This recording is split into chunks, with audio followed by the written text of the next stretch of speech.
What's up, everybody, and welcome to the newest TCG Cash Community Spotlight featuring the Izzy Cruz, better known as StrawHatIzzy in the Discord community. He's a big, prominent player in the Digimon community, and he plays at lightning fast speed. It's Oh unreal. my god, yeah. Izzy, we love you. We love everything you do. But for the fans who may not know who you are, why don't you just give us a little bit about yourself? So my name is Izzy Cruz. I started playing Digimon TCG around the end of 1.5, going into BT4. Previous to that, I played Yu-Gi-Oh! Competitively since 2016, and I played Pokemon VGC starting in 2020, and I did pretty well doing that. So I have some background in like card games and like different things like that. Hence the speed. I try to just know what I'm doing before I even go into a match. Yeah, that was gonna be my first question. What is it like to play at like God knows how fast? Like we played against each other that one time. I don't even remember what deck you played. You played so fast. You just wiped the floor with me, and then you're like, "All right, next in the queue." Unironically, I think it was Lord Knight. It might have been Lord Knight. So it was Lord Knight. Yeah, you bushy GG'd me. That's right. Oh no, not the Yeah, Gucci. the bushy GG. If you know, you know, right? Yep. But yeah, what is it like to play so fast? I mean, does it stem from you wanting to get it done quick enough, or is it just your play style? So I don't think it's either, actually. When you come from a Yu-Gi-Oh background, and when you are a combo player like I was, like I play a lot of combo decks like Pendulum. I played like DDD, which is like one of the hardest combo decks to ever play. Recently I was playing the Bird Up deck, and then I don't really like the grind decks. I think they're just like too slow, and I like to play the decks with the most unfair cards. But when you have to learn all these combos and learn how every single card interacts with your combo, if you already have that knowledge, you know what you're doing in every situation. There's no point to, stall or wait unless it's like the tactic you're going for to win. Mm-hmm. Yeah. So it's not necessarily my play style. It's just that I already know what play I'm doing based on what you've already done. Yeah, fair enough. I think we watched you play in our tournament this past Saturday. You were playing Jesmon in there, right? Yeah. I was playing Jesmon, and then that speed is actually what came back to bite me in top 8. Yeah, Definitely through that game. No, I was gonna mention there was one in round 3, I believe. You finished a game in 5 minutes, I think. I think that's when we timed you. It was like a 5-minute game of Jesmon. Was that the Agumon match? Was it the Agumon match? I don't remember. I don't think so, because I think the Agumon match was the beginning round 4. of the round 4. No, But I So that was remember against Yellow. I remember Spencer was talking about that because I was scrolling through the pairings and whatnot, and then like I saw because like on Limitless, like whenever somebody finishes their match, their name is like in like kind of like this green like Yeah, it's overhead highlighted. shadow, yeah. And so like when I was just scrolling through and I saw your name was green, I was like, didn't we just start this round? Hello? Like, god damn. And we're like 30 minutes into the round, and Izzy's already done every single round. Yeah, I get a lot of that's another thing that's really good, and when you're playing in tournaments and stuff is if you already know what your deck does, you know the outs to your deck, you know how to unbrick your deck, and you know the cards in your opponent's deck that hurt you, right? Mm-hmm. You don't have to think about your plays too much because it just becomes muscle memory. Mm-hmm. And that gives you extra time, whether you win or lose your match, to focus on your next match. So the players that get fatigued because they're playing, let's say, SetCon, or like they don't have the ins and outs of their deck memorized, they have less time before the next round. They're like, oh, I just got done. All right, it's next round already. Whereas I'm like, I've been waiting for 30 minutes. I can take a nap and like come back. Mm-hmm. Yeah. So mental strain is a lot when it comes to card games. So it is definitely. That's why we decided when we dropped down for all the players that didn't check in, we went down to 4 rounds instead of 5 because we still had the top 8 cut as well. So that was an extra guaranteed 3 rounds to go. So yeah, I understand where you're coming from at that point too. Like mental health and physical health, getting up out of the chair really is another big thing as well. Just walking playing. around, drinking water, which I've been doing better of because I'm like super addicted to Coca-Cola. I don't drink like coffee and stuff like that, but I've been heavily doing the waters lately. Yeah, I've been trying to get better at that too. And then I go into the fridge and it's like, there's Sprite. My stomach's a little Yeah. upset, so I'll just drink 1 glass of Sprite. And then 5 Mhm. glasses of Sprite later, I'm like, oh, guess I'll just skip water today. Yeah, but then you feel miserable Yep. afterward. And then you wake up the next morning, you go pee in the morning, and you're like, damn, that shit stinks. Yeah, especially as you get older, right? Like Mhm. when I was, it was funny you mentioned earlier. You were like, "Damn, you're stocky." I didn't think you'd be this stocky as a person.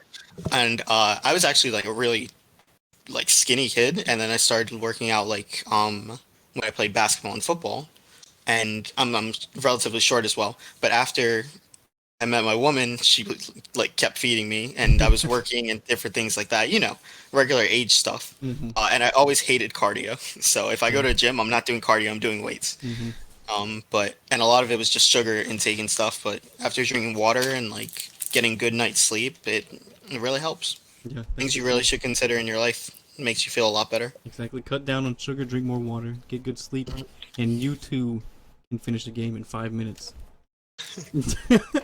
Or other goals, you know. Yeah. That's the only Yes, but goal.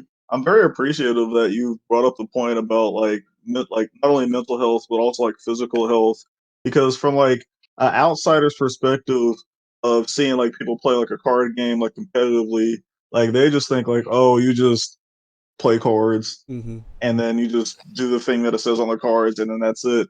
But no, there's actually like a mental like mind game that not only that you have to play against your opponent, but you have to like keep up with yourself. And I can't tell you how many times like even like in like certain matches where like, and I think I was telling Spencer this, but the tournament that I was actually playing to get to win a play mat for him, like that was a long, grueling battle. Mostly it was because I had to play a lot of security control people, but Yeah. but it was very, very grueling. So I do appreciate that you bring that point up.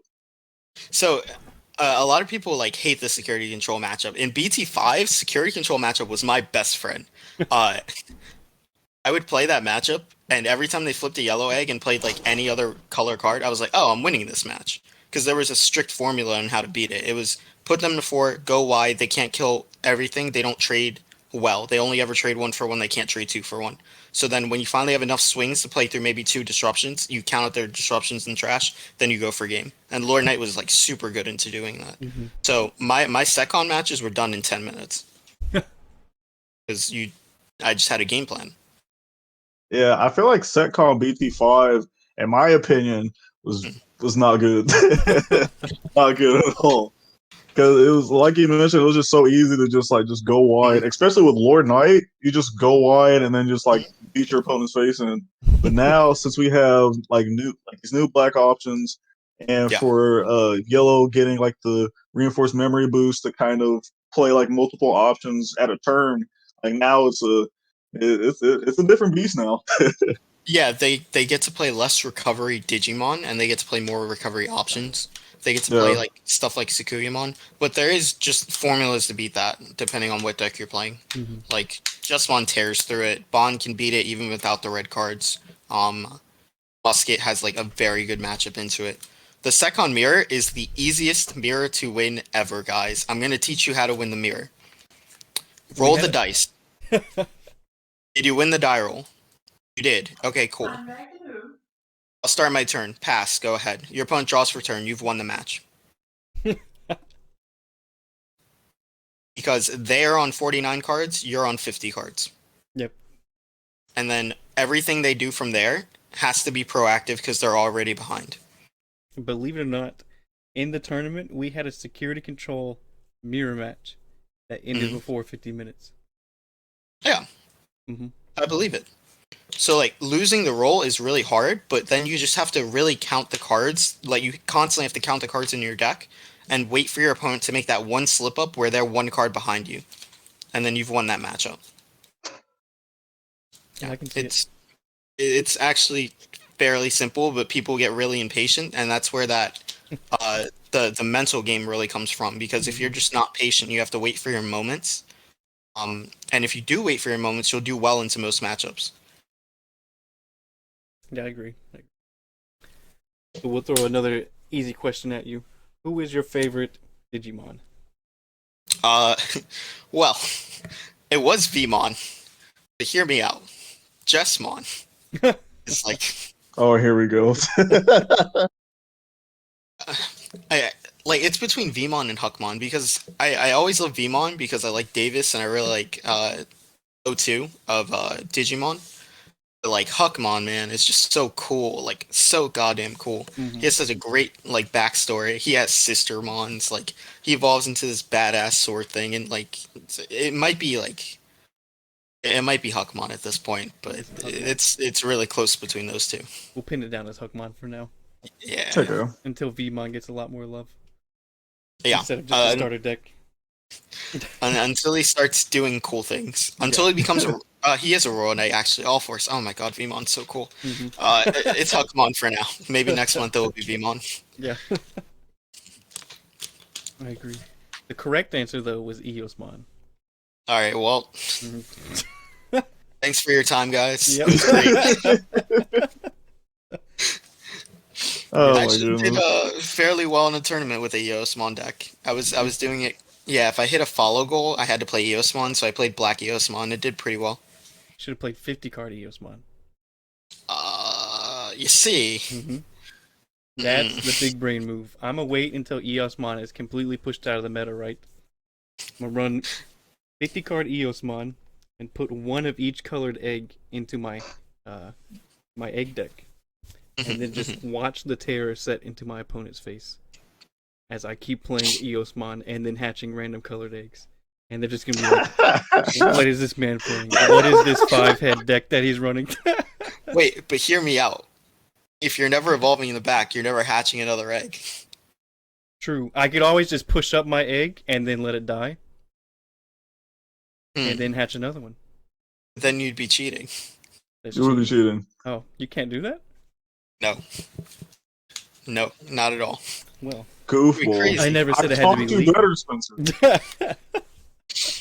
Now, when we get D Reaper, yeah. Yeah. Oh, that deck's 50 card searcher deck. absurd, dude. I don't need no Mother D Reaper. That deck's so good. Yeah.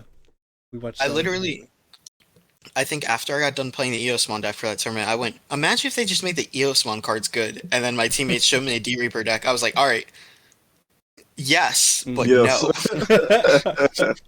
Like, good, not broken, guys. Like, what I meant was, like, make the level 5, like, a 4 cost or some shit. Don't, make Gabumon for 1 every turn and then Bushy Agumon that swings for 7 million. Like, come on, guys. Right. That's the deck that when EX02 finally releases in North America, I'll probably buy like 3 cases. Yeah, that's probably the deck I'm playing. I'm sorry, cases? Yep, 3 cases. I want all of the D. You guys are not getting any D Reaper cards. I'm gonna have them all. I will take them all. You selfish bum. Like, oh, you want to play D Reaper? Psych. He's gonna play 50 Searcher. Yeah, 50 card And only Searcher. Searcher. He's just not gonna attack. He's just gonna draw. Yeah. I mean, I can load up my Mother D Reaper. 1 Reaper. He's like, if I see it, I see it. If it's insecurity, well, it's fine, I guess. That's another deck I had in mind. I was gonna run 49 card Eosmon and 1 Manoa. Walt Schwarmer says hi. Right. I honestly could never beat the Musket deck. It was so strong into me every single time. Eli Hill played a really fun looking Musket deck in Mario's tournament, I think. I still need to build it. Eli Hill is cracked though. Mm-hmm. Yeah, he is. That man's an insane deck builder. Shout out Eli Hill. Shout out Eli Hill. We had him on like a few months ago.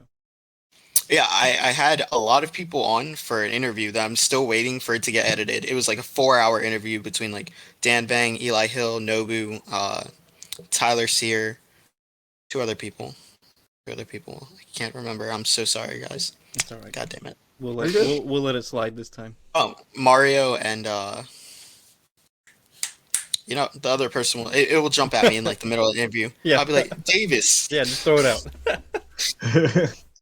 So what got you into the Digimon TCG, and do you keep up with other TCGs now, or are you mainly just focused on Digimon at the moment? Unfortunately, I am forced to keep up with other TCGs because I sell cards for a living. Oh, okay. Well, So there you go. yeah, mostly Yu-Gi-Oh stuff. So like I keep up with that, and then Digimon. What got me into it is I've always loved Digimon, just like in general, like the show, the games, everything. Hmm. So when they announced the card game, I was like, oh, okay, it's cool, but hopefully like it doesn't suck because you know anime card games sometimes just suck. Like I never played Dragon Ball Super. I don't know if the game sucks at all, whatever. But It does I now. didn't even. Okay, I didn't even attempt to because it just seemed way too complicated for me. I didn't feel like you know relearning. Um, but then somebody showed me how to play, and like the memory gauge was what really got me. I was like, Mm. oh, you can only do as much as your opponent lets you do. This is always about tempo and always about resource management. So I'm definitely just gonna try this, and then I've just loved it ever since. It's become my game over Yu-Gi-Oh right now because Yu-Gi-Oh's like, oh, do you have the hand trap for my combo? No, okay, I win. Hmm. Uh, I have the Imperial Order for your turn. Okay, I win. As opposed to, hey, if I'm playing Digimon, every game feels winnable. Doesn't really matter when I'm playing. Yeah, I love the memory counter as well. Like I used to play a lot of Magic the Gathering. That's my background really. I played Mhm, Pokemon, but I didn't play it correctly. It was more like, oh, Charizard won in the anime, so fuck your mhm. Venusaur, you're dead. And then Yu-Gi-Oh, I stopped because I didn't want to read the whole novel every time I played a game. So kind of, Yeah, people really hate pendulum cards, even though I love pendulum cards. I don't know what it is, it's all right. but I've always just loved the most unfair cards. So It's okay to be wrong. We'll allow No, it. take yeah, me back to the good old scene. the Yes, the that's XYZ. that's Take me back to the uh, XYZ days. Synchro is cool. I really like 5Ds. Stars Dragon is my favorite card of all time. So okay. But I yeah, respect the that. I memory respect that. counter was such a unique thing to me. I describe yeah, it every time someone asks me like, "What's Digimon like?" I'm like, "You've played or at least heard of Magic, right?" I was like, "You have your mana resources down at the bottom." I was like, "Just think of a shared mana pool that you have to use along with your opponents." That's kind of how I yeah. describe it. And the other thing about it was the cards weren't overly difficult to like look at or read, right? Like if I look at a Dragon Ball card, I think I have some somewhere around here. I'm like, what is this, and this? Whereas it's like, okay, here's level, here's inheritable, here's play cost, here's DP, here's evolution cost. Hmm. Super simple, and they just go downward. Like I don't have to, and Yu-Gi-Oh cards as well, right? If I didn't have a Yu-Gi-Oh background, I'd be like, "What do you mean I can't, you know, Hmm. MST your MST and it be negated?" Like the cards themselves are very simplistic, which is nice. Hmm. Yeah. Yeah, I agree. Yeah, Um, I definitely agree. Cause like I couldn't imagine showing like I don't know if you know what this Dragon Ball Super Secret Rare is, but I think it's like Xeno Cell. mhm. I can't remember what it is, but it has like quad strike, crit, and like three like or four different like keyword skills. And it's like it's all these like keyword skills on this one card. But then if you look at like another super or another secret rare like um I guess like for example like Omnimon X antibody or something, it Yeah. has like like lines of like text that is easy to read and you like you basically know what the card does as opposed to like the other card game, like with Dragon Ball, you're like, what's Quad Strike? What's this? What's that? Like, Hmm. what is all that? So Mhm. that's I do agree with you. I appreciate about Digimon. Yeah. So for me, it was a combination of like Pokemon TCG with a little less RNG because you don't have like coin flips and things like that. And Yu-Gi-Oh because of the evolution factor and like cards staying on the field and certain combos. So that's how I felt about it, and the fact that it brought those two things together and did it really well. As long as Bandai does not mess up from here, like I think they need to stop printing mechanics and just expand on the mechanics they have for maybe the next like 4 sets, and then I think they'll be okay. Yeah. Like I would have been fine with them not giving us hybrid for a while and not giving us Jagras, definitely not for like a while. Hmm. Yeah, You know. because I just started playing like a week ago or something like that. Mhm. And like I said, I came from Magic, so I found it relatively easy to pick up. Obviously, I had to ask like what was jamming, what was security +1, what were these things. But once I learned what it was, then I wouldn't even have to read the card. I just looked for the keyword skill, and I'd play the Yeah. card, and I'd be like, okay, I know exactly what this does because it's the same on every single other card. Um, Right. where there's some card games, like Magic comes out with a new mechanic like every other day. It seems it's kind of insane. This Yeah. past set, I think they had 3, and then the set before that, they had another 2 new mechanics, and then the set before that, they added in like coin flipping and dice rolling. They added in dice rolling into it, where you had to roll a d20 in Magic. So, Like, yeah, I think Digimon is the most accessible right now for new players, which is yeah, I really think so nice. too. Hmm. I think it also like really helps your um. I think what am I looking for? Your mental state, your brain power. Sure, we'll go with that because I can't think of the word right now. Like problem Um, solving. yes, your Hmm. problem solving. Thank you. I love anything that involves problem solving, which is like I really like Pokemon VGC because it's like, hey, we have 6 Pokemon. You can only bring 4. You need to figure out what your opponent's going to bring, and you need to figure out why your opponent's bringing these things because they want to counter you. Hmm. So having that background also helped me play Digimon a lot better because, oh, I have to play around Incineroar, Parting Shotting, and then Protect into Tapu Fini. Okay, when I swing, I have to play around Hammer Spark or else I lose the game immediately. So, like, being able to make those reads is really good. Hmm. And that's, where Pokemon got me. Yeah, and I think Digimon, as simple as it may seem, it's like every single game is like a game of chess instead of checkers. Yeah, Where yeah. like, I yeah. can't tell you how many people I watch play Jesmon, and I'm like, just like, dude, Yeah, I mean, there's. people may call it brain dead decks, but still, it takes some like critical thinking to play. It's crazy because I don't even think it's like a brain dead deck. Yes, it has a like combo, that like is consistent, right? But Hmm. every deck in the format has that like Bond go Burr, Yeah, Jesmon go Burr, exactly. play BL Star, But it's the small microtransactions that you don't realize in Jesmon that makes like a really good Jesmon player. Hmm. And you could also have a mirror matchup, and the skill ceilings be incredibly different. Yeah, Like I'm I've sure lost. if I played your Jesmon deck right now, I would get shit stomped just because my Jesmon deck is not built the same as your Jesmon deck. I mean, we obviously we have the Jesmon line in there, we have the Huckmons, the Sistermons, but if I throw a Magna Kid in there and you've got Gallantmon, then it's just an incredibly different playstyle and a different way of Right. winning the game. How you build the Jesmon deck is also super important. Hmm. Um, Or any and deck. I can't stress that enough. Hmm. Well, yes, any deck, right. But that deck specifically. So if you and me have 3 different cards off from each other in our Jesmon decks, it changes so much. Hmm. If you're playing Cordramon and I'm playing Geo Greymon, I might just beat you because I have Geo Grey. Yep. Hell, if I'm So, playing Analog Youth and you're throwing in an extra uh, Davis or whatever you're throwing in there, Marcus, I yeah. mean, yeah, that could change the whole thing. Yeah, I agree. definitely. Yeah. Or like the Ancient Bond versus, the Rookie Rush version to Gabu Bond. Like, Hmm.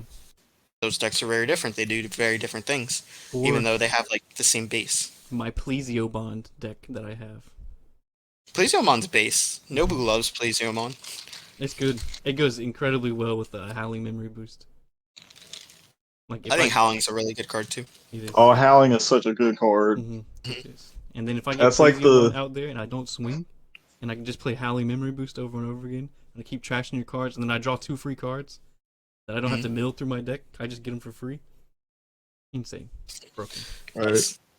I feel like Howling Memory Boots is like a precursor to what we're gonna get for set 7 with Yep. Tommy Hemi Mhm. and oh, I forgot what the hybrid's called, but it has Corey the same Kakumon. skill as Corey Kakumon. Mhm. Yes, So yes. there's a clip out there from a friend of mine named Brian Duwork. He makes like a lot of Digimon content, and for some reason Brian's tournaments I always do like the craziest shit. I don't know why. It happens. Like differentiate from the standard. Uh, my opponent had 1 security left. I think it was. And I had Grizzlymon on field, and I was promoting something. He had 2 blockers. One of them was a Mechanori, but he had to put me to 8. I was like, okay, cool. I was like, play Howling, target your Vile. Play Howling, target your Mechanori. Swing my guy, it dies. Digivolve the Lobo for game. God. I'm all aboard the Lobo GG train. Brian's just losing his mind. And then the other clip he caught was, it's always against Musket too. It's always some crazy shit against Musket. My opponent has 1 blocker. I have just a Blitz Omni on field and an Agumon in the back. He puts me to 4 memory. I was like, you only have 1 blocker, right? And he had 1 security. He was like, yeah. I was like, all right, promote Agun. Digivolve Omni into X Antibody. Play Delicate Plan, target X Antibody. Swing, kill your blocker. Hits a fly bullet, but I was under Delicate Plan, so it doesn't trigger. Swing Agu for game. And Brian lost his mind. Oh my goodness! Wow, that is some incredible plays. Yeah. Dude, it's somewhere on YouTube. It's actually just the craziest plays I think I've ever done. We gotta go find that. Maybe I'll find it and clip it in here. Yeah, that'd be cool. Yeah. 3, 2, 1. Oh shit! Did you see that? There was the Agumon player. He was playing Big Mac Bond. Is what we're calling Big Mac Bond. Oh, Pepsi. No, he was playing Agumon. Oh, okay, Big Mac Bond. Yeah, Gotcha. Big Mac Bond. And I don't remember what the context was, but he pushed out and swung for 3 in 1 game. There, I think. Was that right, Isaiah? I don't. I think this was the. I think. It was like round 3 or 4. I think this was the match that he was playing Izzy. I think. Was it? I think so because it was. I remember everybody was freaking out because he was playing against Jesmon, and I think if it was Izzy, the player didn't have the best hand. And so he had like hard play a lot of stuff, and then the Big Mac player was just capitalized on it, and he was able to like swing. I think he swung with Gray. I think it was the promo Greymon like twice, and it lived. And then after that, he went into a Agumon, and then he just went to a Goonie for game or something like that. That's and I was what like, it was. ah, damn. It wasn't against me because I remember my Bond opponent. I had a Gaia Forces guy to put him on. You better have an Agunimon, and I saw him bottom deck too. And then he didn't have the Agunimon, so I killed him. Oh, okay. Yeah, I sent you the clip. Yeah, I saw it. I remember you were playing Jesmon. I think there was 1 game that we watched, and you didn't. I don't know if you didn't have any Huckmons, you didn't get to mill enough, but there was no game that you didn't get to play any Huckmons or hard play them, which was rough to see. I think it was the Sistermons. That was my top 8, game 2. I didn't see a Sistermon, and it cost me that game. And then game 3, I punted because my opponent had Sora Joe Davis. And I was like, okay, I'll just play around the Sora and Joe, and I'll play around the Upamon. So I'll evolve here, because he put me to 4. Evolve here, or I'll swing Huckmon, hope it dies. It didn't die. I was like, okay, fine. Digivolve to a Goonie, go to 2. Digivolve to a guy in the back, go to 0. My misplay, and what cost me the whole match, was when I evolved in the Savior in the front, called a Blanc, because then it triggered the Sora and Joe instead of just evolving in the back. And that's because I got really greedy. I was like, I'll play the guy, I'll draw a card, I'll have a blocker for a swing. Whereas if I just Digivolved in the back, I would have a safe thing, because he ended up double howling me 2 turns in a row. I was like, wow, yep. As soon as I did it, I immediately knew I was in the wrong. Yeah, I remember that too. So that's where playing a little too fast, gets you in trouble. It also might have been fatigue, because we did play for a long while that time as well. And we tried to give breaks in between wellness breaks, but we also wanted to continue it moving, so I can understand. And I don't know how this Lilith Loop player running on what he says 2 hours of sleep managed to win the tournament with Lilith Loop did like he did. And then yeah. Shout out to Virus. Yeah, shout out Virus, but that was insane. I had a lot going on in my mind that day, because I had a lot to do. I had planned on streaming that day. I had orders and stuff I needed to get done. I was thinking about other things. So when you do that and you're just not in the moment of playing your match, sometimes you misplay. And I'm not doing that at Nats, because I'm so focused on winning. I literally been saying to everyone, I was like, I'm winning nationals because I'm so committed to winning nationals. So, speaking of nationals, how do you feel about it being webcam based? So, like, I don't mind. We talk about this with most of our guests, and it was announced when we had Eli Hill on, because he just finished the Digimon pre-showdown. Okay. And then they announced nationals being webcam based. So we were like, does that take away any of the hype for you? Are you still at 100% hype? Does it disappoint you a little? Do you trust 900 players in a webcam based tournament? We've been playing webcam this whole time. Mm-hmm. We've been, as long as I can see your hand. That's the other thing about Digimon. It's not like Yu-Gi-Oh where it's like super hard to cheat. Like, oh, I'll grab this effect veiler and then I win the game. Mm-hmm. If I put you to one memory and I have a full Jesmon stack, you were never beating me. It doesn't matter what cards are in your hand. Yep. Majority of the time in Digimon, if you play better than your opponent, you will win. Mm-hmm. So I've never been bothered by it. As long as like I can see your hands like this, like I don't have to obviously not see your hand. Like, I don't really care. It's fine. I'll have you cut anyway. You'll have me cut anyway. Mm-hmm.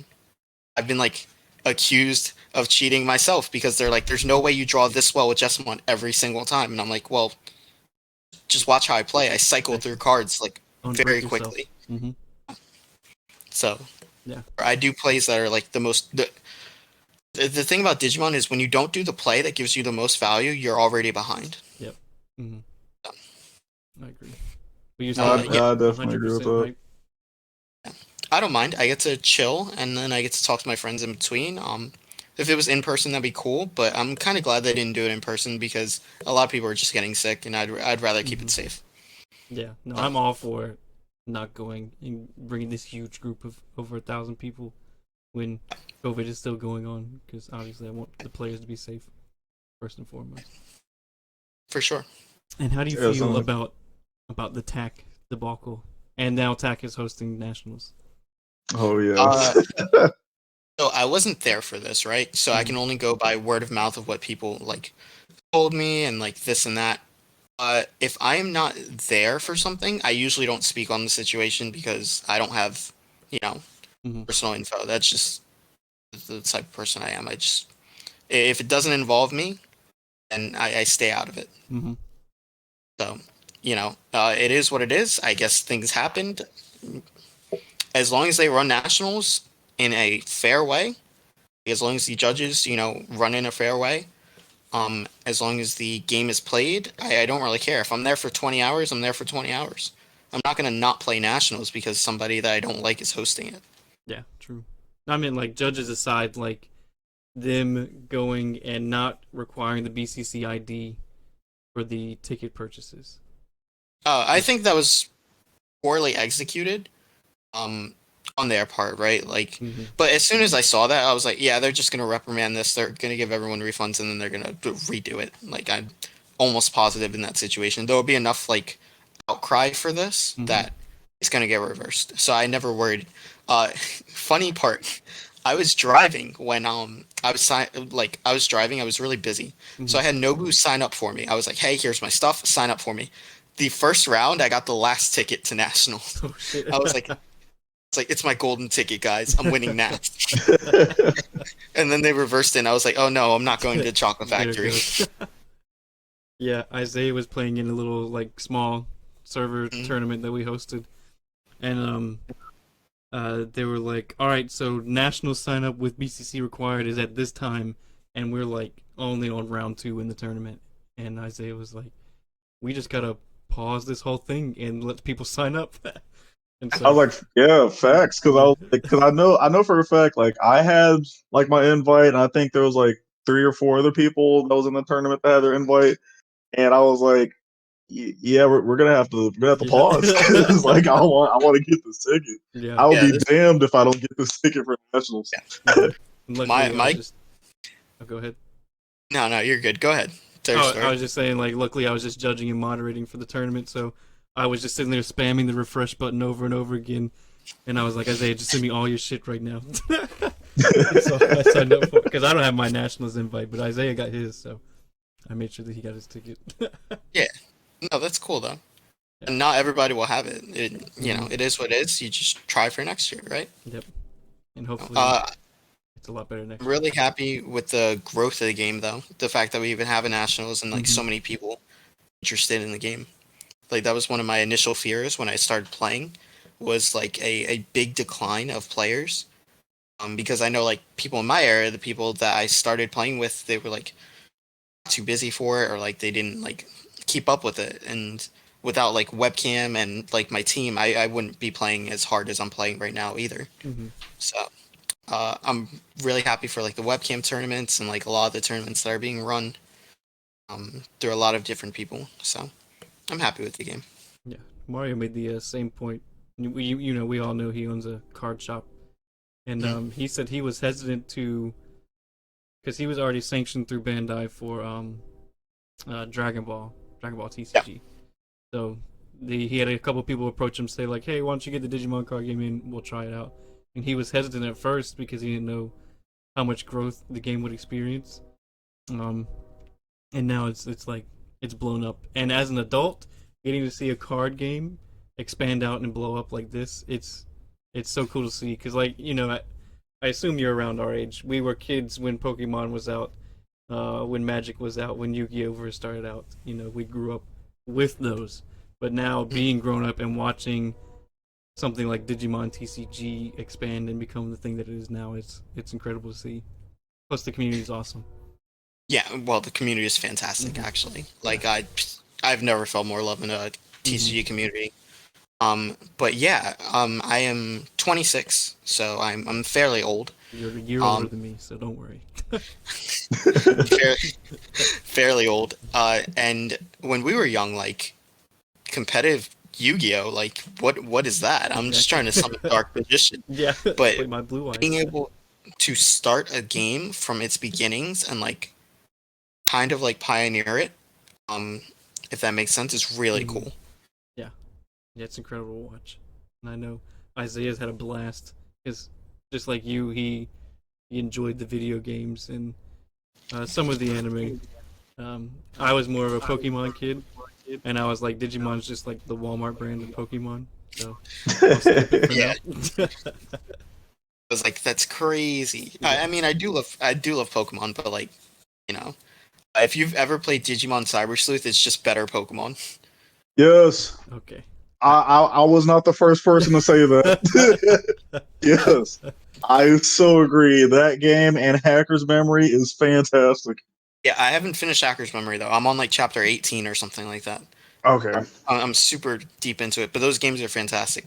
They can get a little like stale, but so do Pokemon games. Like they do everything that. So when Sword and Shield came out, I was like, oh, so they just ripped off Cyber Sleuth. Like they just took all of the like good mechanics of Cyber Sleuth and just put it into Sword and Shield. I was like, I'm about it because it's just quality of life features, but I was like, all right, you do you, Nintendo Game Freak. Pokemon's always gonna sell a ridiculous amount, no Yeah, matter it what. will. Yeah, And I'm always gonna buy the definitely. newest Pokemon game, no matter what. Because Oh yeah, when Legends Same. Arceus comes out, oh, you won't see me granted. playing Digimon for the next month. I don't have my nationals ticket, so I have nothing to worry about. Yeah. I'll turn the I'm Discord playing. on. I'll watch y'all play, and then I'll be like, "Suckers, I'm playing Legends Arceus while you gotta train." If I'm in between rounds in a tournament, I'm gonna be playing Yeah. that game. Bro, that's what I do. So the curse, right, of streaming and like playing Digimon and playing fast at the same time, like my viewers will like watch me. My match is done in like 5 minutes. I was like, all right, guys, what are we doing now? And it will be in a tournament where like I'm not allowed to view the other players like matches. So I'm like, we're gonna play some Pokemon.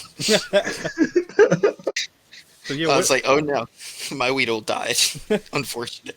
So yeah, what are your thoughts on BT 7 and 8 coming out, EXO 1, and how do you think it'll impact the security control players? We had This a good discussion that security control will get pushed out, but it won't ever go away. um, so Setcon can always be a thing, right? But EXO1 specifically, um, EXL1 doesn't change a lot. It makes the Lothmon like a little bit better. Jesmon gains only the Biomon, right? On decks get Ice Wall, but Ice Wall is only ever good in the mirror. I think it sucks against every other deck. It's like so. It's only good if you're going for game. Same thing with Delicate Plan. If you have to choke your opponent, that means you have lethal next turn. Mm-hmm. Okay. Or I could just, myself in a position to have lethal next turn. Like, just, it's Hammer Spark and Security, like, it's fine. Like, that card's, like, good, but it's only detrimental to the mirror. And, like, other Rookie Rush style decks. I think against everything else, it's, like, super mediocre. It's so bad against Jesmon. If you have a Tamer, swing Jess, lose 2, bring back CL, gain a memory, you're back at 2. Swing again, lose 2, you're at 0. Digital Dominate, you still killed them. Your Ice Wall did nothing. Yeah, fair enough. Or like, them to 1. All right, play Judgment, swing over your guy, restand, bring back a guy. You're at 2. I've used my opponent's Ice Walls to choke them more than they've choked me. Yeah, I agree. That just comes with, I feel like, knowing how to play around the card. I feel like Ice Wall is overrated. I feel like Ice Wall only buys you 1 turn, and that's it. Unless you're gonna spam all 4 of them out at once. But then it still really only just buys you 1 more turn. And if you can't win, and that next turn that Ice Wall just bought you, then you've just wasted 2 turns, really. My other issue with Ice Wall, right, is I put it on terms with, like, Bucket Plan, Gaia Force, things like that, where it's only a defensive option, and defensive options in Digimon aren't that great. You always want to be progressing your game state because your memory is your most valuable resource, and when you start wasting memory on defensive options without having a win condition in mind, you lose the game from there. Because I could just be doing something more proactive, like digivolving to a Digimon, or like playing a Tamer, or getting anything else that gets me value, as opposed to, stall a turn and hope I win next turn, hope I don't hit security or anything like that. Analog U, I think, is a very good card. I think that card is like absurdly good. So I think that will have some impact. Besides that, Imperial stuff is really cool. They get a lot of new toys, but it can just never beat the Jesmon deck and has a hard time to bond, specifically. It's funny, Ice Wall is printed in a blue deck and only ever hurts the blue decks. It kills Imperial, it kills the Ancient Bond deck, it kills the Rookie Rush Bond deck. Like, you're only hurting each other. Like, if you ever seen the Rick and Morty meme with the little robot, he's like, "What is my purpose?" And he's like, "Kill blue decks." Oh my god. It's actually funny that you bring up that point because, tell me if I'm wrong, but in my perception of what you were saying, you feel like that Ice Wall isn't really like a big threat to like anything, and it's not like as OP as what other people in the community are saying. But if you looked at like people maybe in like the Facebook community, or maybe if like some like random person puts like a random like I hate Ice Wall video up on YouTube or something, they're like everybody's kind of calling for like either like a limit or a ban. So do you think with the upcoming ban list that Bandai will actually ban it or limit it? Like, if they limit it, it's fine, right? Like, it's a powerful option, give you +2 in security, potentially stun your opponent. 1 cost, that's what really got me. Like, if you made it 3 costs, who would care? That card be unplayable. Mm-hmm.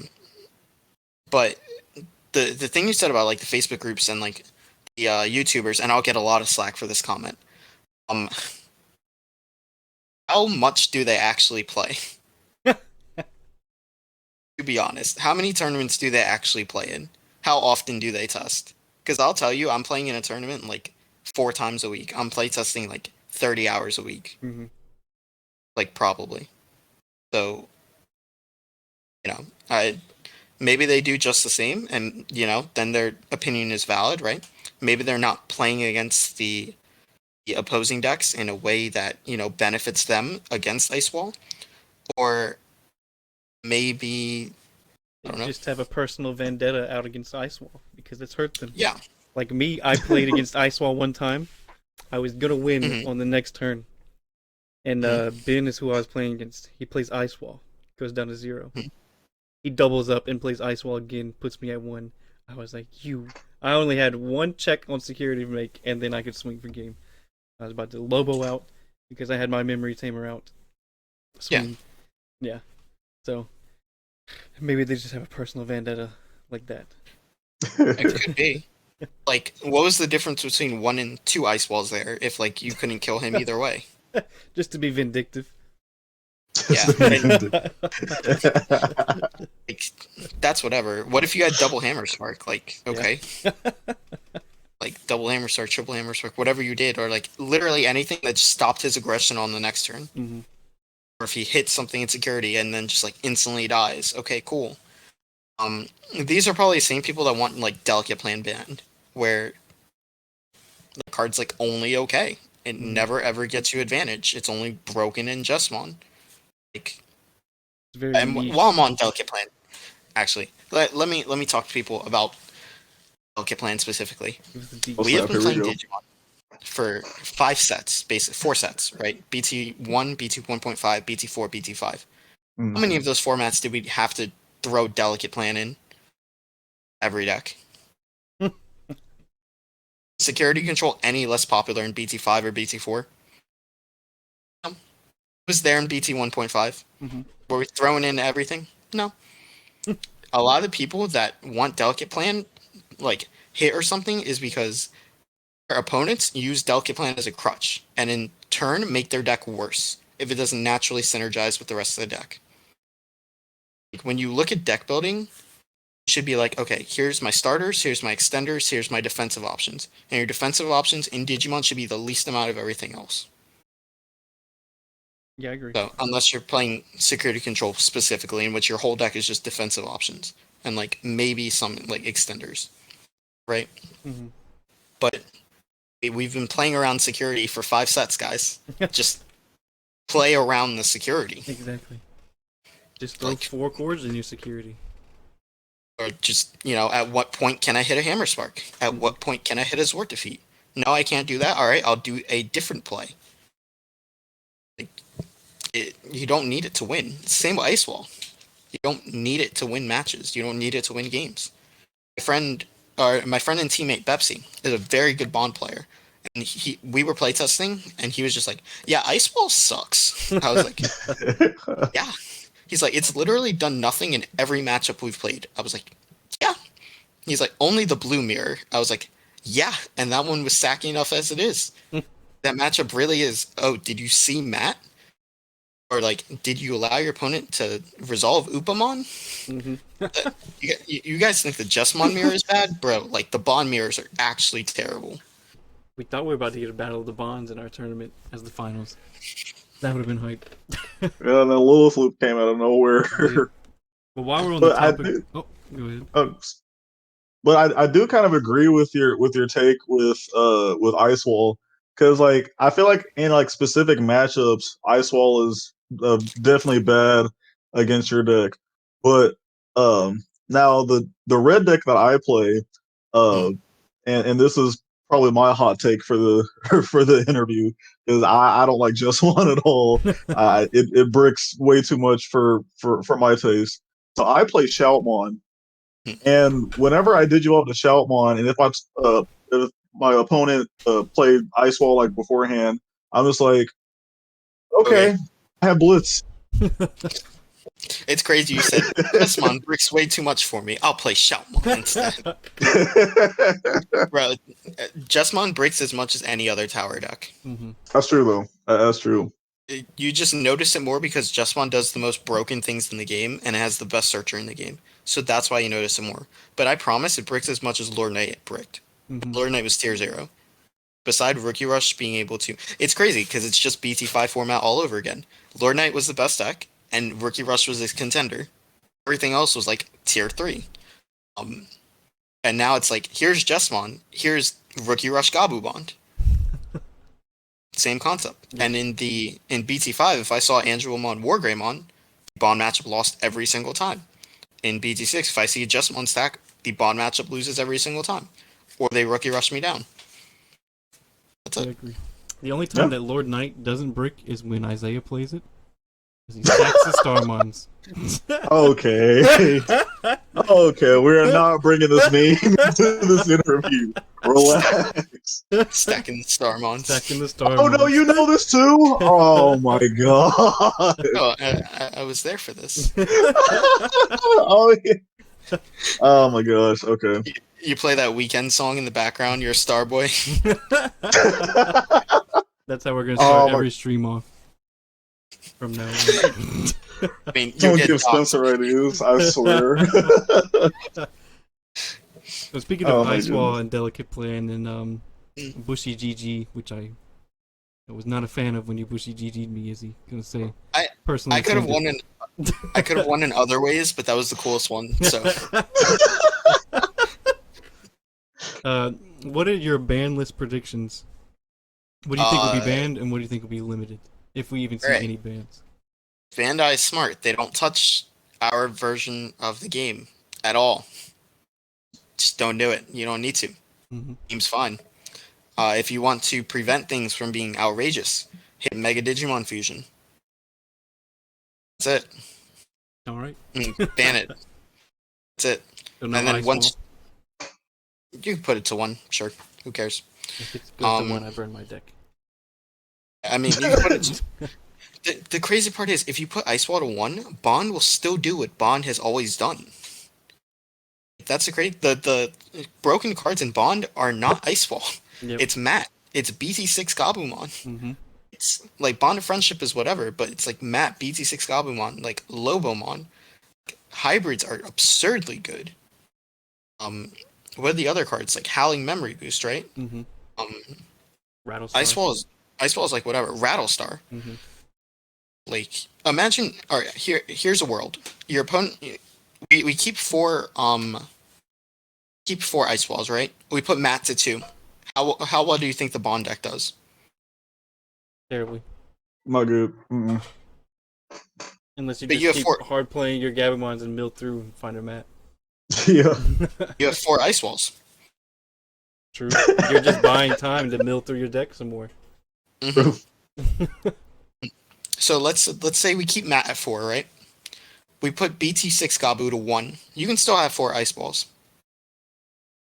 How well do you think your deck's doing? Or let's put Lobo to 1. Oh yeah, we put Lobo to 1. Yeah, Yeah. that deck is done. You're forced to play 4 Kendo until you get the Kumamon. Yep. Yeah, that's a fair point. So But I'm Ice Walls- on the anti-Ice Wall train. I don't think it's that good anyways. Ice Wall is not the problem in that deck. The problem in that deck is Matt Ishida, BT6 Gabumon, and probably Friendship, but you can't ban a Boss Monster, so any of those other 2 cards, like if you put those cards to 1 or even like 2, right? Like your deck loses so much power. Lobomon is your 3rd. Mm-hmm. Like imagine just limiting a hybrid. Just insane. That would be busted. No more pushy. No more Yeah. pushy. Limiting a tamer. Just saying, like But you bring up a good point though, because I know for me personally, one of the cards that I've been telling Spencer and I've been telling some of the our other guests here on the community spotlight is I personally think that reinforced memory boost might get hit. And as much as I love security control, yes, I'm the filthy security control player. But I like that card is just so busted because like essentially if you think about it, for 3 memory you get to heal and draw a card. Yeah. Crazy. yeah, and if they hit in security, right? But like it's preemptive. What does yellow do right now? Like Secon is good, but Secon isn't winning nationals. It's not gonna happen. You say that, but watch it win nationals. All right. Well, here's why I think it can't win nationals because I don't think it will make it through Swiss rounds because of the amount of draws that Secon brings to itself. In a single limb format, I think it could win nationals, but you have to get through 10 rounds of Swiss. Mm-hmm. No way.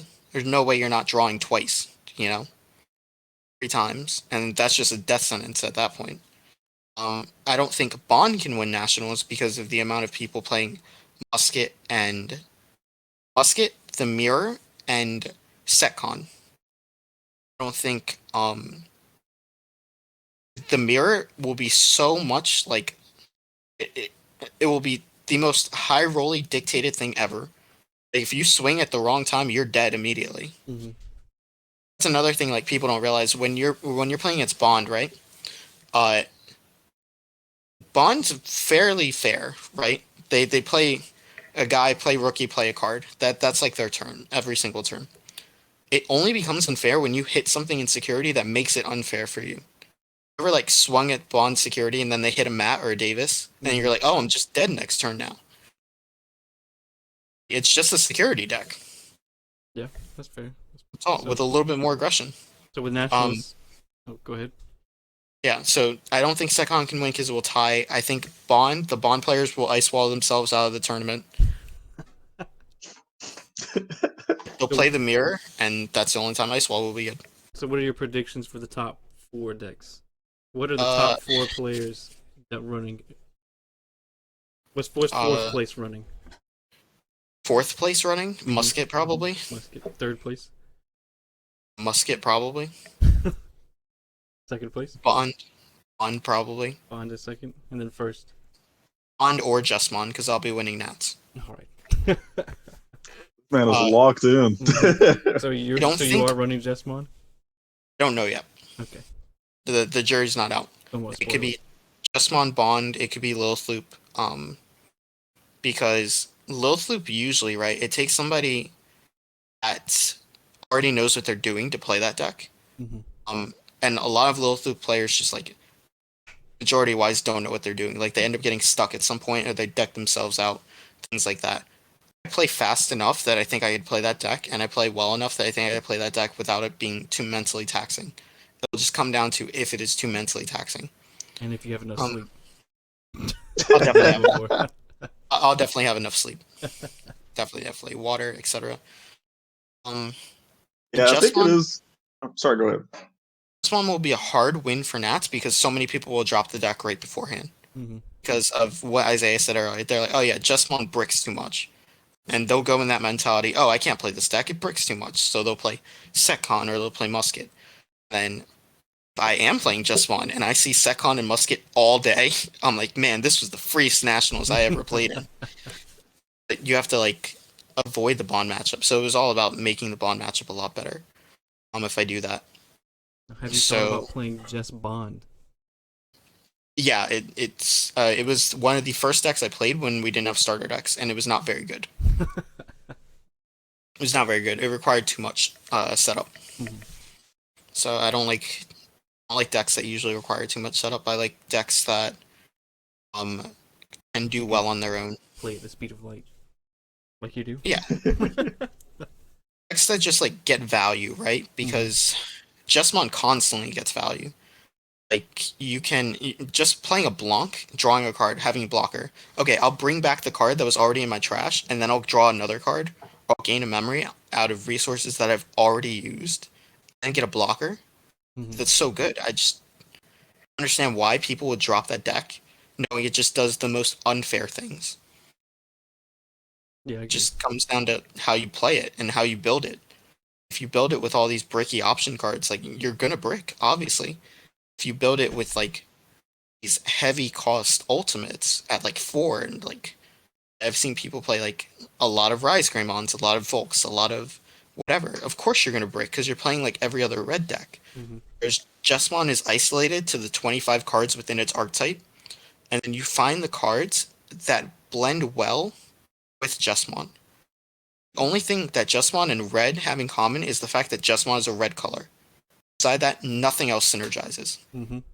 Yep. So you played like Memory Boost because it gets you to your pieces, right? You play like 1 or 2 tie because it gets you memory so that you can constantly evolve into a line. You play Greymon because it's good against like Secon. You play Gray because if they hit in security, it comes out, and then, hey, I didn't have a champion, but now I can evolve my Savior over top of this and get free value. You play like Omnimon because it like closes out games. You play Delicate Plan as a defensive option because, hey, if my stack dies at this point, which I didn't play around, then, you know, I can't win from there. But when you start adding like additional cards that don't help the game plan, like BT1 Galamon that doesn't really do anything for you. It makes your Secon matchup better. Cool. Your Secon matchup was already good. People like to add cards into Jesmon that make their already good matchups better, instead of making their bad matchup, which is Gabumon, better in their favor. So with EX01 coming out, do you think it'll add any EX01 in there? Maybe some Biomon rookies? Definitely Biomon. That card's crazy. Mm-hmm. Yeah, Attacking a player, draw a card. Yep. Like, that's what I've added in there. Yeah. Like, it's another consistency card. Mm-hmm. Or do you not? So I don't know if you guys watched like a lot of the tournament right up until top 8 when I was playing. I was undefeated. Yep. People were like, "Oh, he Kept just track of doesn't that. brick." I was like, "No, I do brick." Like the only Unbrick unplayable, yourself. yeah, the only unplayable hand in Jesmon is literally all champions, CL, and like an Omni. Anything that like can't evolve. If I have multiple rookies in my hand, I'm like, "Oh, this is playable." Digivolve the rookie, play anything else. Following turn, promote. Digivolve over top the one in front. Following turn after that, flip egg, Digivolve there, Digivolve there, Digivolve there. Mm-hmm. Play Huckmon, do something. Like, Yeah. I just don't understand how you think a deck with 4 of the best searchers in the game, 4 Blancs, which draws you cards, multiple ways to draw cards through inheritables, is still just super inconsistent. Yeah, I agree. Like, the only way they could have made Jesmon better was put it in yellow. I mean, you could always throw it in there. Like, make Jesmon... imagine if Jesmon was yellow and you could play TK. Oh my gosh. That'd be bust. And, like, blinding, right? You know what I mean? Mm-hmm. Yeah, I agree. So do you think you'll just throw in Biomon in there? I don't think you need anything else. Nothing really. Biomon's just better Guiomon, because Biomon is so here's how I approach card games. If you have 2 cards and one is, let's go with Yu-Gi-Oh, right? I have Pot of Desires and I have Pot of Greed. What's the better card? Pot of Greed. I agree. I like Pot of Greed better. Because it's so well known. Because if I remember correctly, with Pot of Greed, you just instantly just draw 2, but with the other card, there's like extra stipulations to it. Yeah, you banish the top 10 cards of your deck, draw 2. Yeah. In the end, do the same thing. One has an easier play requirement. So you always take the card that does the same thing but has an easier play requirement. Biomon and Guiomon have the same end result, which is drawing a card, but one requires me to delete a Digimon, one requires me to attack the player, which can be done at any point. Mm-hmm. So why would I not play the better option over the less good option? I might play like both at some number, right? Mm-hmm. Because it's just added consistency. But yeah, the Biomon's like really good there. And then same with the EX01 Gabumon. I think that card's like infinitely better in Ice Wall. Analog use is really good because it flips an egg, gains your memory, so it puts tempo in your favor and searches you a card. Yeah, so I think in my Jesmon. Yeah. I've got an extra playset of Biomon if you want them. I actually just ordered them. Thank you though. I was missing 2 more, so I ordered 2 more. I was like, yeah, that's a nice $2. All right, it's 5:47. I need to get going pretty soon. Isaiah, do you have any question? The only last question I have, and this is something I ask all of our guests here on the Community Spotlight, is what is your favorite Digimon card based on its design, and then what is your favorite Digimon card based on its ability? So like favorite art wise, and then favorite ability wise. Art wise is Rise Greymon's alt art. I think that card just looks insane. Ability wise, it's between Jesmon and War Greymon because they both do the most unfair things in the game. Mm-hmm. Jesmon plays a body for free, gets piercing, and then gains 3,000. Gains 3,000. Yeah. Because like, come on, guys. Like, what? I get a free body, I get plus 3,000, and I get piercing? And then Wargrey says, oh yeah, minus 6k to your guy, add a card, then freestand. So they basically both do the same thing. They both like deal with a problem, get you a card, and like also enable themselves. So I think those are my two favorite cards with abilities. I think besides that, it would probably be like Angelmon, the rare, the one that like lets you play rookies for free because that card lets you play rookies for free. Like what? Yeah, that is true. Yeah. Yeah. It was not Bushy GG. No, that's Mario's favorite. Yeah. It's not Eosmon, because Eosmon is the correct answer. No, Alt-Art no, Eosmon. You can't tell me that Alt-Art Eosmon is not a gorgeous looking card. Oh yeah, no, it's cool, but like, come on. Have you seen Altart Rise Greymon or Altart War Greymon? They just don't compare to Eosmon. It's alright. It's okay. It's okay to be wrong. I'll value your incorrect opinion. It's fine. Oh man. So adding on to But yeah. that question, what is your most look forward to card? Not deck, because that's probably D Reaper for everybody, but just most look forward to card. I think a lot of people actually hate the D Reaper deck, like actually loathe it. I love it. I want it now. I think it's super broken. Mirrors are going to be really dictated by gate, but like, my most look forward to card. I like Mastamon from the new starter deck. That card's broken. Cover one. If you see a level 6 or lower, play it for free, then pop one into your opponent's guys. Like, that's if you joggers it. Oh, by the way, I am known to hate the joggers mechanic. I don't like the way they design that mechanic. Like, you reset all of your once per turn abilities, and it can attack, and it's free. Like, yeah, that is busted. Imagine that on Jesmon. And then on top of that, no, so like that's why people in Japan want Savior Huck limited, right? Because Savior Huck allows you to play the second Sistermon, and then you get to evolve. You get to Jogras into Chimeramon. Chimeramon then gets to add a red source from your trash or your hand, something like that, and then you get to play a Jesmon over top of that source. You played 3 memory for a full Jesmon. Sounds like my kind of deck. Jesmon only gets better from here. Like, the Huckmon is when attacking, look at the top 5 cards of your deck, add all Sistermon cards you find. And then you get Sistermon Blanc Awakened, who recovers 1 on deletion. Add back any Jesmon or Huckmon piece from your trash back to your hand. Like, come on, dude. Are you in the X Antibody hype train? No, not yet. Not yet. What was the leaks that we just saw? It was. It was like Alphamon and like. And then there was an option, X Antibody option card that looked disgusting. It's cool. It gives you like a memory, then adds itself to hand, but like, it's like fine. Like, it's not broken or anything. The most broken cards I think that they've made are probably the memory boost cards. Like, they really had no reason being that good. Yeah. Especially reinforcing. Like, reinforcing's really good. Yeah, I'm really looking forward to yellow again in BT6 because that deck just looks, or BT7. I'm sorry, that deck with the purple egg just looks ridiculously good. Give me yellow hybrids. Yes, absolutely.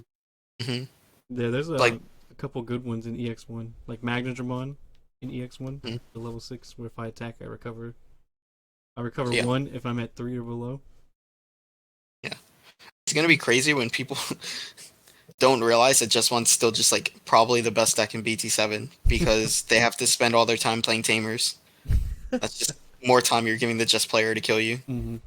Right, and you're given a new Huckmon level 3. That's New like Huckmon, even more busted. and more Sistermons. Like, So do you have a guys. full playset of the alt art for Sistermons? No, that's gonna be my my pet project. I will definitely not be getting a playset of the Jesmon altar. I'll tell you that much. Yeah, I pulled I pulled one of each alt art for the sister mons. Yeah. And every time someone decides to kill my sister mons, they kill the prettier one. And Yeah. it's just gets on my nerves. I was like, just kill the regular art. Don't kill the alt art. I feel like if I get them alt art, I'll brick more. I don't know why, but like it's People will just gun it for you more. yeah, for sure. Same thing with like the pre-release stamp cards and like different things like that. I hate the Jesmon alt art. Everyone who knows me knows I hate it. It looks so bad. It's like ridiculously bad. I think it's strange, to say the least. I wish they would have did something cool, like have a Jesmon with like Gankumon in the back, right? And like Gankumon is like overshadowing Jesmon. I think that would have been a really cool art design and like really cool lore. Because like the Huckmon, the new Huckmon has that, and then this Huckmon has Gankumon and the sister mons in the background. So, I also think we're getting Jesmon or X Antibody Jesmon in BT9, which is why they might also limit Savior in like hopefully only Asia. Because they really shouldn't do that over here. Like, do not. You will start a riot. You personally will start a riot. It's fine. Like, I'll play something else, right? I'm not malleable to one deck, even though Jesmon is probably tied for my favorite deck of that I've ever played. Like, it's probably it's tied with Lord Knight Wargrey, and then first deck, like competitive deck, was Ragnar Lordmon, so that was probably like number 3, I think. And then Mandramon, I think, is like my second if those two are tied. I really like the Commandramon deck because it started as a meme, but then Nobu couldn't beat it for the life of him. He just swore I was stacking him. He's like, I keep hitting Sword Defeat and Ultimate Flare, and like, he's like, you never. He's like, you never whiff on your Commandramons, like, it's like I just don't get it. I was like, okay, sorry, buddy, I don't know what to tell you. That deck is very dirty. But speaking of not only Digimon and not only like playing the game and with nationals, like I mentioned, like we talked about earlier, I have my nationals invite, and I'm kind of like in the process of preparing for nationals. And I know that you were mentioning earlier that you've played like 30 hours a week, and you're training with the other members of the Digi Academy. I hope I said that right. Digi Academy. So, what is some like advice that you can give not only to myself but to other players that have their invite and that are like preparing for like nationals, or even to like new players that are playing in a tournament? So for nationals especially, you should take every round as its own thing. Play every round like it's your championship round, basically. So if you just look at it that way, instead of, oh, I have 10 more rounds to go, or, oh, I can afford to lose 2 of these. You know, I just won a top 32. If you have those goals in mind, that's like fine to have, right? But I want to win nationals. So anything below winning nationals is subpar for me. You have to set your own bar really high. Make sure you get plenty of sleep, right? Make sure you're drinking water, stay hydrated. Keep your mind moving. Before you play in any tournament, whether you're a new player or veteran player, you should know the ins and outs of your deck before you touch like round 1. You should know what beats me, how can I win, how do I get out of these situations, right? And that goes for any card game. If you don't know what your win condition is, you need to reevaluate your deck. Another thing is you need to look at player error versus deck error. So if let's say me and Isaiah play like 5 rounds, right? And the same card just doesn't do anything against like every matchup, that's deck error. If my deck is basically about to win every single time, but I keep misplaying, it's player error.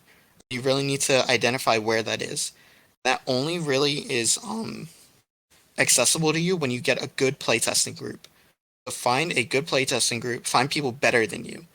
Like when I first started playing, I wasn't amazing. I wasn't good at all. I didn't just, have it. Georgie from GFG, who's now DA, trained me, brought me under his wing. Then I had Nobu, who had tops at the time because I was a newer player. And like Moonrose, who had already been playing for like a little bit. And then like Tyler, Dan Vang, like these are all mentors of mine.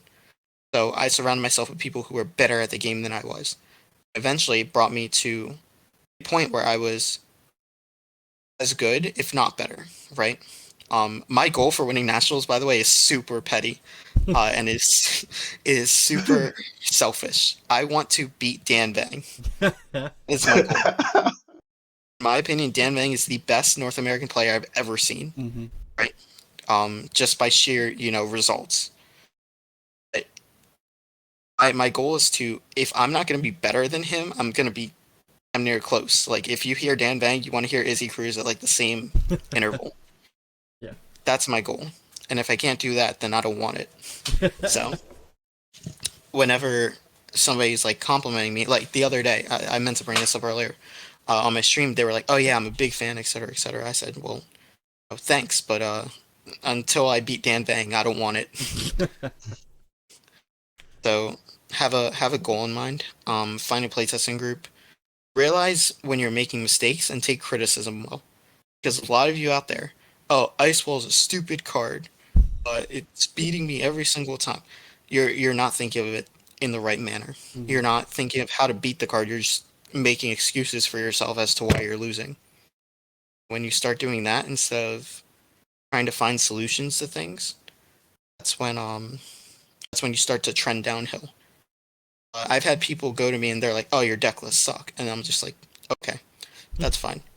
Specifically the Lord Knight Wargrey one, which I won 4 tournaments with that deck. I top 8 in an Evo Cup. I topped, I think, 16, 17 other tournaments. All my teammates got their invite with that deck. Georgie won a tournament. So, like, the results were there. I just knew it was BM from the person. Mm-hmm. Because they just didn't understand how to play the deck. Then... Oh, go ahead. I was just going to ask if you had, like, a pre-game ritual or anything like that. And does it involve bumping Chief Keef? Okay. It does not bump... It is not bump Chief Keef. Depends what's on my Spotify. I'm very ranged when it comes to music. I don't, like, heavily enjoy, like, heavy metal or country for most say, but, like, my music will go anywhere from, like, J. Cole to, like, John Bellion to, like, Big Time Rush for some reason to, like, just... Frank Sinatra. Yeah, to, like, Frank Sinatra to Tennessee Whiskey. Like, it just goes so far all over the place. Just because I enjoy a bunch of, like, different values of life. As long as the music makes sense to me, like, that's fine. I'm not a big fan of Gen Z's, rapper choices, but, to each their own. Keef is the I'd rather of all time. So now you've heard the preaching. Sure. I'll let you be entitled to your opinion. That was just a throwback because Isaiah won his nationals invite, and the song that he bumped that morning was "Finito" by Chief Keef. So now it's a running joke that Chief Keef is the key. One of the rituals I guess I have is I power shuffle before every game. Mm-hmm. That's just a thing. So if that helps you, cool. It's probably just placebo effect for myself, but it helps me mentally. Like, oh yeah, I'm gonna unbrick because I believe I'm gonna unbrick. Mm-hmm. If you think you can do something, if I say to myself, oh, I'm winning nationals, I put that thought in my head. Anything, like, you believe you're gonna win nationals, like you believe you're gonna do what you set out to do because told yourself you're gonna do it. It's like, oh, I'm gonna wake up and do laundry tomorrow. I mean, nobody's ever doing that, but like, yeah, I agree. Like every time I'm like, I just want Post Malone on the show. I'm like, I'm gonna get a Post Malone on the show, and that's what I told Isaiah and our old co-host Mike when we first started. I was like, I want Post Malone on the show because I know he plays Magic, and so I will get to the point one day where I get to talk to Post Malone about Magic the Gathering. Yeah, and then I'll just retire. If you keep telling yourself, I said that to myself. I was like, yeah, if I don't pass If I don't pass Dan Bang by set 9, then I'm Yeah. retiring from Digimon. I'll take all your product. I'll claim it right now. Yeah, like that's a great goal to have in mind, right? Because if you keep telling yourself, "Oh, I'm gonna have this person on my show," like, and you keep putting yourself out there, and like, "Oh, hey, maybe somebody knows him that plays Magic," is like, "Hey, this person wants to have you on their show. Like, you should really do this." Mm-hmm. Like, you just keep telling yourself that, and keep telling everybody else that, and Mm-hmm. yeah. And I look where we're on our. I think you are 9th community spotlight, which is insane. I honestly didn't think we'd get any guests when we first started. We had Facts. an ex-football player who I just randomly tweeted at, an ex-NFL player, and he was like, "Yeah, I'd love to do it." I'm like, "Okay, that'll get the snowball rolling." Then we had this game company with a CEO and an art designer there, and then it just kept snowballing from there. So yeah, I agree with that mentality. Like if you put it in the back of your mind, then anything can be achieved.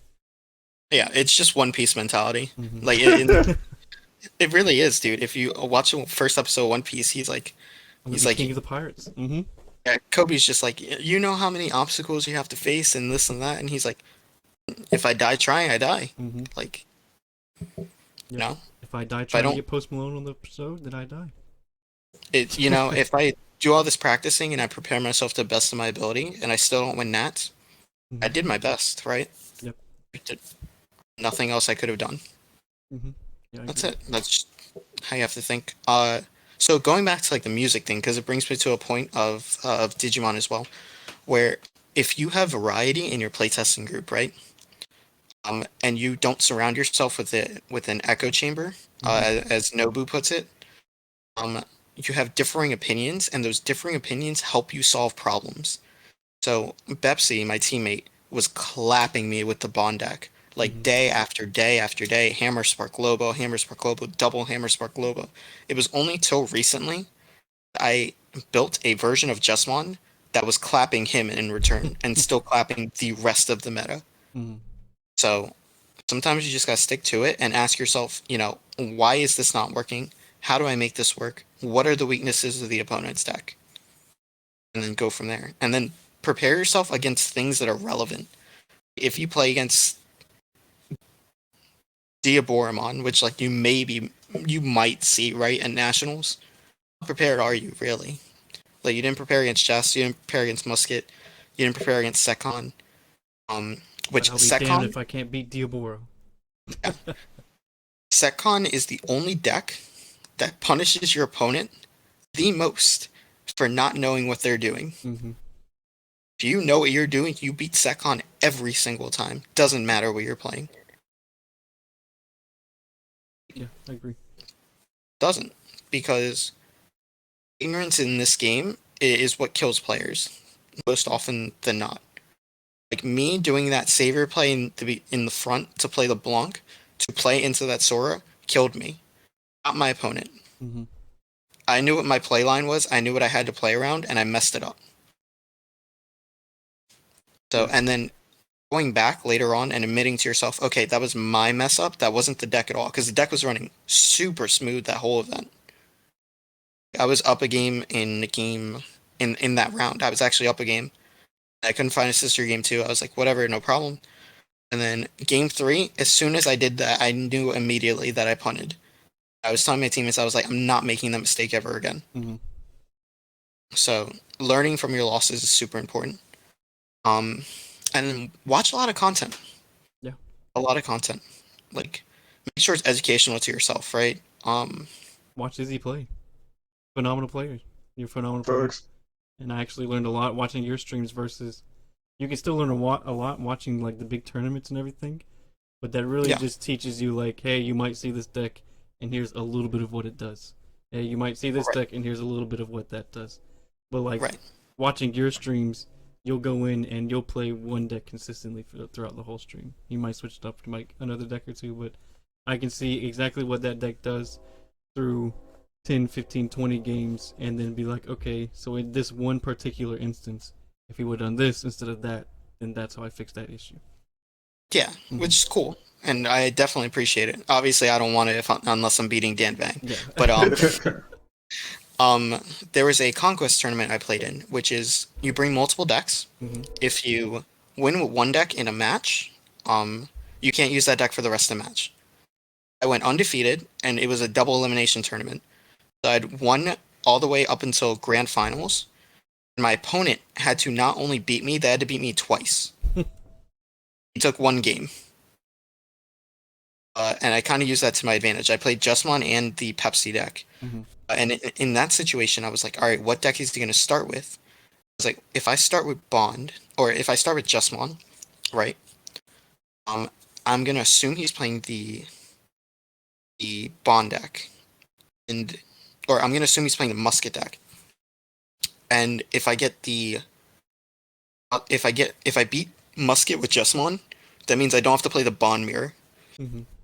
Like, I can force him into a situation where he has to play Musket. And since I was playing the Pepsi version, I was super confident, especially since I had already played him previously and won too well. Mm-hmm. So what ended up happening is he started with Bond, and I started with Jesmon, and that tournament was really weird. Because every single Musket matchup I played using the Bond deck.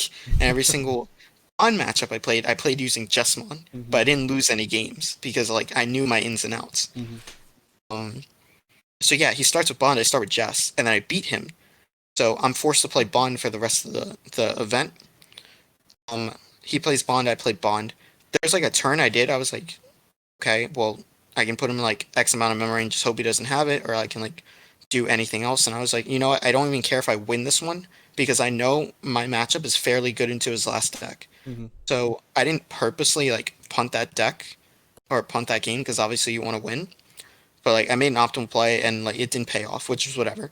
And then I ended up beating him in the last game, which is the clip I sent you. It's so funny, dude. It's so good. I'm gonna watch it right after. Yeah, and it was good. But yeah, I dropped one game that whole tournament. Mm-hmm. It was that last finals game. Yeah, I remember you talked about it in the Discord server. Yeah. Yeah. Mm-hmm. I remember that one specifically. I also have a lot of bad assumptions around myself. A lot of people think I have like all these Bandai tops, right? Mm-hmm. When in actuality I only have like 8 or 9. It's because once I like get regional pricing, or once I get like Evo Cup pricing, I just choose not to play in them. Mm-hmm. Because for me, in regionals and like Evo, in regional specifically, right? There's a lot of casual players in the first like 3-4 rounds, so I'm not getting a lot of benefit playtest wise. Mm-hmm. I'd rather play in like a secondary tournament, like your guys' tournament, or like True Champs tournament, or Gaia Force Gaming, or Brian's, where I'm gonna see like that skill level that I want to be at. I value those way more than I would value any regional, because I know the skill cap is there. So yeah, the prizing isn't there, but the skill cap is there, and that's what matters for me after I already get the prizing once. Mm-hmm. Yeah. And I've done fairly well into all of those tournaments. And it's because I play in those type of tournaments that I continue to do well. Mm-hmm. And also, my team continues to do well, because they play in the harder tournaments, not just the ones that are popular. Mm-hmm. Dan, and I don't want this to take away from Dan in any way, shape, or form. Dan won 2 regionals back to back. Actually, he lost the regional before. He played one Saturday, played one Sunday. He won one, played one Saturday, did miserable, and then won on Sunday. There was nobody that I really recognized in that tournament. So it wasn't easy, but the first 5 rounds were pretty, not hard. Yeah. Everything else was like sweat. And I was like, but yeah, like Gyroshan tournaments, Mario's Gaming World tournaments, like GFG tournaments, you're sweating every round. Mm-hmm. So I value those more. Yeah, I agree. We were gonna have Dan Vang in our tournament, but I think get some scheduling issues come up. Yeah, Dan. I love Dan so much, but I hate Dan at the same time. So the Jesmon deck that Dan won the regional with, he asked me the night before. He was like, "Hey, I need a Jesmon deck." I said, "Bet, here you go." And then he won, and I was like, "God damn it!" Dan is a phenomenal player. He's not very good at deck building, but he's a phenomenal player. Just the best to ever do it. Dan, win cons and how to execute them. I was talking to Dan earlier today with my teammates, and Grayson was like, "Oh yeah, me and Dan played the other day," and Mooner was like, "Oh yeah, me and Dan just got done playtesting." I was like, "Dan, what the fuck? Like, how come you won't play test with me?" And he was like, "'Cause I'll lose." I was like, "What do you mean?" Yeah, he was in our Dan is server playing with Moonrose. I popped in. yeah, exactly. And I was like, Dan is playtesting? But Dan, every time me and Dan play in tournament, Dan is the prime example of a shonen protagonist. I lost to Dan in a Jesmon mirror where I had Jesmon and he had nothing but a rookie in the back. Mhm. Swung and hit Gaia Force first check. Yep.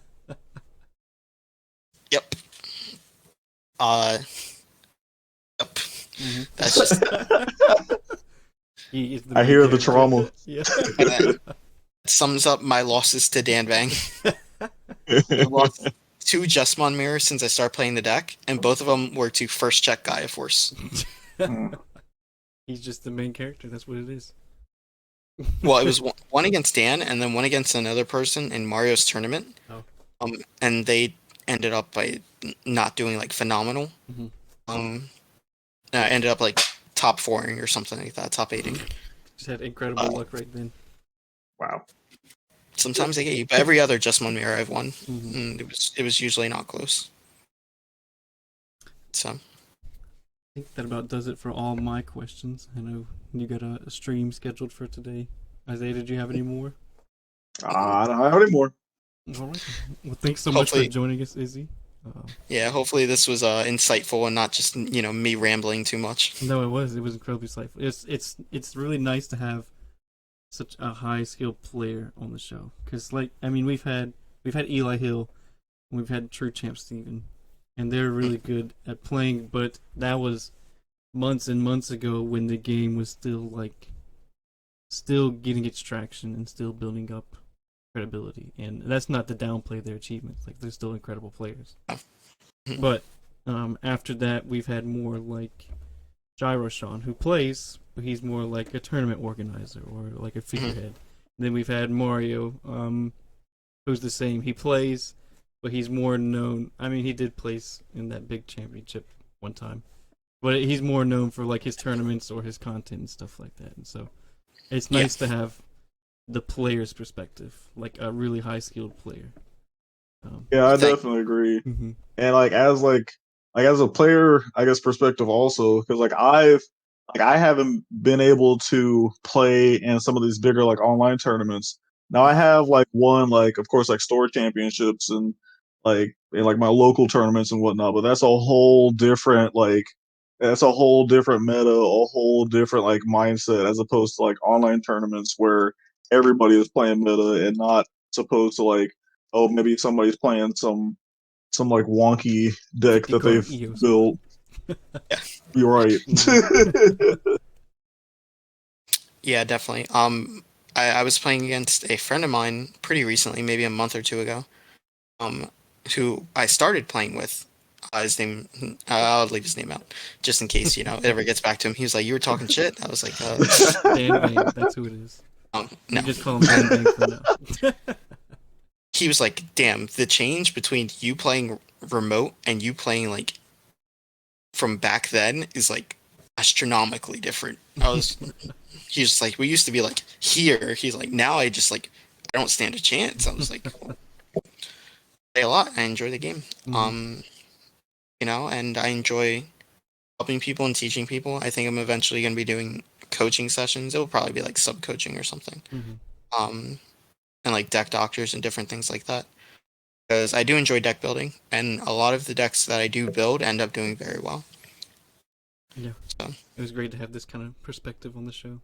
Like, first time that we get a player who goes and, you said you practice every week. You join 4 tournaments every week, You put in the time to play and be the best that you can. And it was great to have that kind of perspective. So, if you really like that kind of stuff, Izzy does great work. You can find him at the Izzy Cruise on Twitch. You said you'll probably change your name soon, whenever Twitch allows it. It will be StrawHatIzzy, yeah. Yeah, StrawHatIzzy. But for right now, it's at the Izzy Cruise on Twitch. He does great streams. You're actually about to go set up a stream right now, Playtest. Not tonight. I'll be setting up a stream tomorrow. Tonight tomorrow. is team playtesting, in which Playtesting. for Okay. until nationals is done, it's like very closed off team playtesting because myself and my team, we just decided, hey, like no tournaments on Mondays, no tournaments on Wednesdays for the most part. We're going to focus on winning nationals, which is I gotcha. goal for now. Like clout is cool when you top tournaments, but when you have a goal in mind, you really have to set yourself to that goal. Yeah, I agree. But yeah, you can find him at the Izzy Cruz on Twitch. Soon to be StrawHatIzzy. On YouTube, it is StrawHatIzzy, so you can find him there on YouTube. He is part of the Digi Academy, so we have their link in our server if you join, or you can find him over in his server, obviously. They do great stuff. They're active in our community, we're active in their community, vice versa. And it's join True Champs Games tournaments, my sponsor as well. They have great tournaments for great prizing. The system on Matt I play on is like really cool, and that's usually one of the prizes. They do those like every Thursday, and then they have a huge one on Sunday for like absurd amounts of products. So join them as well. Everybody on Digi Academy, if I can do like shout outs, that'd be cool. Absolutely. If not, you can cut me off and be like, nah, you can go. Believe it or not, you beat Jaroshan's record, so now you are the current record holder. So go ahead and extend it for as long as you want until we get Dan Vang on here, who I guarantee will just talk to beat you. I'm gonna cut off his internet. One of my sub goals actually is buy Dan Vang a new camera. So it's subbing to me. I want to make like a commercial out of it. Like for this many subs, you can support Dan Vang's potato. Kind of like the 30 cents a day thing, but like for Dan Vang. The humanitarian project. Yeah. That's funny. So, shout out to Dan Vang. Humanitarian project.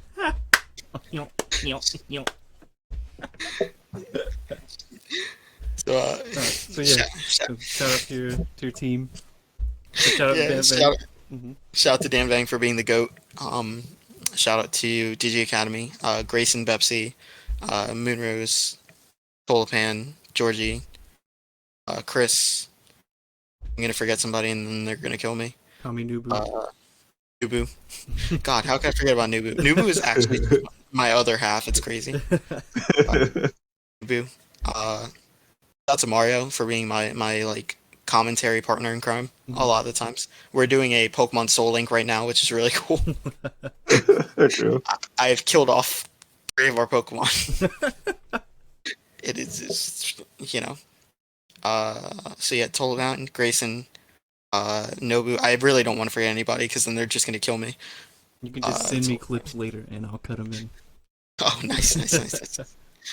Yeah. Oh, I'm an 8th member. That's why. Shout out to myself, I guess. Shout out to the yeah, he's right here in front of us. Believe it or not. Shout out to Izzy Izumi. It's fine. True Champs Games, Ari and Lucian, they do a great job with that. So check out their tournaments for sure. Shout out to my Twitch and my Twitch community. Thank you guys for supporting me there and having a good time and watching my content. I'll probably have a video up, if not tomorrow. Probably tomorrow, if not the day after, on the probably top 5 decks you should consider bringing in nationals. I think that'll be insightful, and I'll give you like some proc deck list. Not too much spice, obviously, because I got to keep that enclosed. But the card EOS will be in there. And then shout out to you guys. This was super fun, and I had a great time. Thank you for approaching me and being like, "Hey, we really want to." It's like, "Oh man, okay." Yeah, I don't know what I'm gonna say. I don't think people know me, but sure. Well, that's what the community spotlight is for. You're part of the community, and we're here to spotlight that. Yeah. On the brightest. Shout out to Brian do work as well. He hosts some pretty cool tournaments, and he just loves the game. So I definitely gotta give him a shout out. But thanks, you guys. Yeah, absolutely. Thanks for joining us. It's been such a blast. And you, like I said, you are the current record holder. If you want me to just keep talking for the next 45 seconds, you'll be at 1 hour and 40 minutes, which is unbelievable. Sure. Chief Keef is not the wave. Chief Keef is the wave. I don't know if you've ever heard 2014 Forest Hills Drive, but that's probably one of the best albums ever made. Chief Keef. That was a good album. Chief Keef is the wave. Nothing can compare to Chief Keef. Bestie by Chief Keef is like the best Chief Keef song. Go listen to it. Gated is also pretty far up there. I will put it on my agenda because I love listening to like music that people give me. Yeah. That's how I get into like a lot of things I listen to. All right. Bestie and Gated by Chief Keef. Put those. Yes. Write those down right now. Add them to your Spotify playlist, whatever you're doing. Drop everything that you're doing. Just go listen to it. Yeah. Best Netflix special that I've seen in 2 years is Inside by Bo Burnham. So go watch that. Yeah. If you haven't watched it, it's probably the best special I've seen in so long. Mm-hmm. Introspectively. We've made it to an hour and 40. Congratulations, everyone. Izzy, it's been great to have you on the show. We've loved having you join us. We'd love to have you back again if we can. Probably after Nationals when we have more time. Maybe do some matches. Absolutely, yeah. I'll try not to get fucking Bushy GG'd again. Get shit stomped in 5 minutes. But who knows? I might see you at Nationals. Yeah. Let's go. Mm-hmm. The game will be played at the speed of light, so make sure you watch everything that happens. Because I was pretty lost, and then the next thing I know, I'm getting Bushy GG. Well, that deck especially because it has so many effects. I'm like, I'm gonna do this. By the way, Bushy GG. Yeah, and you're just like, no. Sure. Next game. But yeah, Izzy, thanks for joining us. We loved having you on, and we will see everyone in the next one. Bye, guys. Peace.